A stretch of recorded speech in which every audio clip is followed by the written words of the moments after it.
एक लड़का जिसको पुलिस वालों ने पकड़ा हुआ है, वह एक कोर्ट में जाता है। कोर्ट में जाते हुए कोई व्यक्ति उसका वीडियो बना लेता है। वीडियो बनाता है, उसके बाद कुछ दिन बीत जाते हैं, फिर से वह लड़का, लेकिन पुलिस वाला दूसरा होता है, फिर से उसी कोर्ट में लेकर जाता है। इसी तरह से अलग अलग कई पुलिस वाले एक ही लड़के को उसका हाथ पकड़कर बार बार कोर्ट की तरफ लेकर जाते हैं। और कोई ऐसा व्यक्ति है जो पहले से ही तैयार रहता है और उस वीडियो को अपने मोबाइल में कैद कर लेता है। कभी वो जज के सामने खड़ा होता है, तो कभी वह पुलिस की जीप में जा रहा होता है, तो कभी सलाखों के पीछे खड़ा होता है।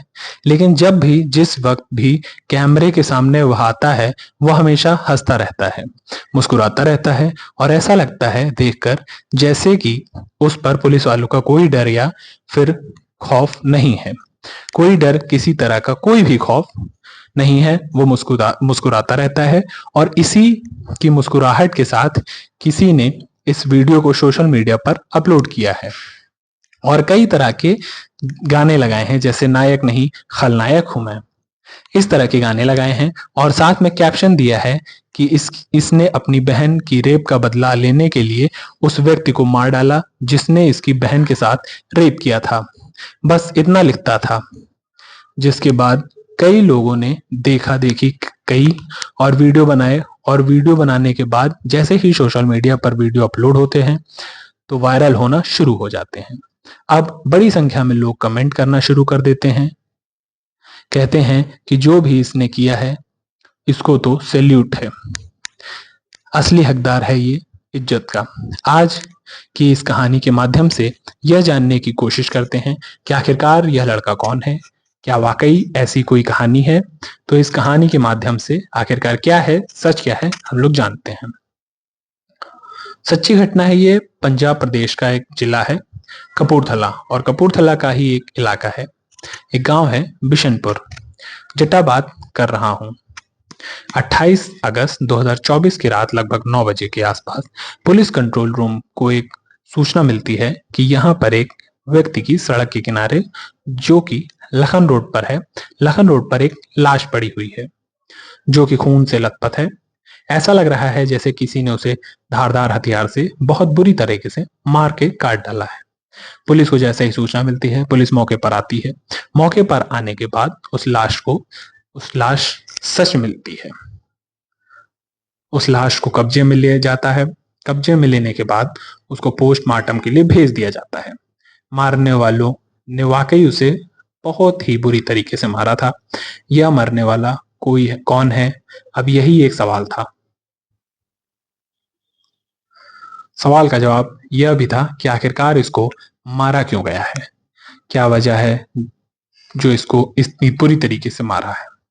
पुलिस शुरू कर देती है, कई घंटे बीत जाते हैं, आखिरकार पुलिस को सफलता मिल जाती है। मारने वाला व्यक्ति जो कि एक मजदूरी किया करता था, जिसकी उम्र लगभग 50 साल के आसपास होती है, जो कि इस विशनपुर जट्टा इलाके में का ही रहने वाला था। नाम उसका ओमकार सिंह उर्फ काफी होता है। आखिरकार पुलिस ने इस व्यक्ति की जैसे ही नागत की, उसके परिवार वालों को यह सूचना दी जाती है। परिवार वाले मौके पर आते हैं। रो रो कर लोगों का बुरा हाल होता है। इसी बीच में उसका लड़का पहुंचता है। लड़के ने आकर एक कहानी बताई।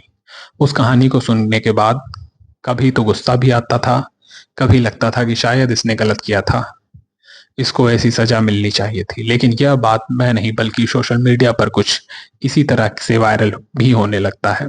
दरअसल उसके लड़के ने कहा कि मुझे 2 लोगों पर शक है। एक का नाम आकाश दीप उर्फ सोना, दूसरे का नाम लवप्रीत है। पुलिस अब इनकी तलाश में जुट जाती है। तलाश में जुटने का सिर्फ वजह यही थी कि साल 2015 में एक लड़की के साथ रेप होता है, तो भी बहुत भयानक रूप से रेप होता है। उस लड़की की हालत बहुत ज्यादा खराब हो जाती है। जिस व्यक्ति ने रेप किया था, उस व्यक्ति का नाम कुछ और नहीं बल्कि ओमकार सिंह उर्फ काफी होता है। पुलिस उसको गिरफ्तार करती है और गिरफ्तार करने के बाद उसको जेल भेज देती है। उधर लड़की की हालत बहुत ज्यादा बिगड़ जाती है और उसकी मौत हो जाती है। जैसे ही लड़की की मौत हो जाती है, कुछ दिन के बाद उस लड़की के पिता भी उस सदमे को बर्दाश्त नहीं कर पाते और स्वर्ग सिधार जाते हैं। बाद में जो व्यक्ति जिसको जेल भेजा जाता है, मामला कोर्ट जाता है, चार्जशीट लगती है। अदालत पहुंचने के बाद इस व्यक्ति को 10 साल की सजा सुनाई जाती है। यह अपनी सजा काटने लगता है। धीरे धीरे करके वक्त ऐसे ही आगे बढ़ रहा था। जब कोरोना काल चल रहा था, तब कोरोना काल चलने के दौरान ही ओमकार सिंह की जो सजा थी उसे शायद माफ कर दिया जाता है, उसे रिहा कर दिया जाता है। वो सलाखों से बाहर आ जाता है। लेकिन उस लड़की का, जिस लड़की के साथ उसने 2015 में रेप किया था और रेप के बाद उसके पिता के सदमे में दम तोड़ दिया था, यानी कि बाप और बेटी जब मर जाते हैं तो उनका ही एक अपना बेटा होता है जिसका नाम लवप्रीत होता है। लवप्रीत को इस बात का बहुत ज्यादा गुस्सा आता है, क्योंकि उसकी जो बहन का हत्यारा है और बहन की वजह से जो पिता की मौत होती है, उसे लगता था कि हत्यारा कातिल जो था वह आज भी सलाखों से बाहर घूम रहा है, और वह इसके लिए मौके की तलाश में जुट जाता है कि कब उसे मौका मिले, कब वह अपनी बहन और अपने पिताजी की मौत का बदला ले। आखिरकार 28 अगस्त 2024 की रात, जब वह व्यक्ति अपने मजदूरी करके आ रहा था, शायद बाइक पर बैठा था, और जैसे ही वह आता है, उस जगह पहुंचता है लखन रोड के पास, गांव विशनपुर जट्टा के पास, तभी मौका पाते ही लवप्रीत और उसके एक साथी होता है जिसका दोस्त होता है, जिसका नाम आकाश दर्प उर्फ सोना होता है। वो मौके पाते ही किसी धारदार हथियार से उसकी बेरहमी से हत्या कर देते हैं, उसका कत्ल कर देते हैं। कत्ल करने के बाद वहां से भाग जाते हैं। लेकिन ये परिवार इसकी वजह बताते हैं। तो वजह बताने के बाद इन दोनों की गिरफ्तारी की जाती है, और गिरफ्तारी करने के बाद मीडिया के माध्यम से यह पता चलता है कि आखिरकार इन दोनों आरोपियों ने अपना जुर्म भी कबूल कर लिया है। पुलिस ने इन्हें गिरफ्तार कर लिया, और गिरफ्तार करने के बाद इनको जेल भेज दिया।